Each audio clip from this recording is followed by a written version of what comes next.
各位市民街坊大家好啊！歡迎大家嚟到博巴社區四年嘅直播。今集又講乜嘢咧？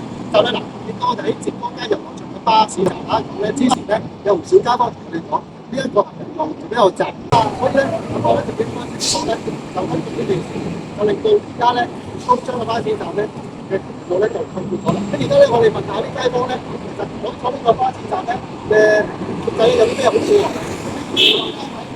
開頭你覺得我坐個巴士站時候咧，你覺得上到點啊？咁真係有好處啦！你以前呢度咧，你喺後邊嘅話，咁啊咁行路咁啊撞到點你先？我都俾呢個巴士站呢啲字頭幾次啊！一下就可以手機撞到啦，好難好處啦！咁而家有個喂，做咩咁樣講保護住我哋呢個位喎？係咪先？可以唔幫手啲人得好啲可能嘅，咁就安全好多啦而家。啊，好啊！多謝你對我哋嘅支持。你哋咩？如果大家想睇到最新嘅 YouTube 片，歡迎大家訂閱博巴同你 talk， 亦都請大家幫忙分享、share 同埋撳個 like。我係博巴，下次再同你 talk。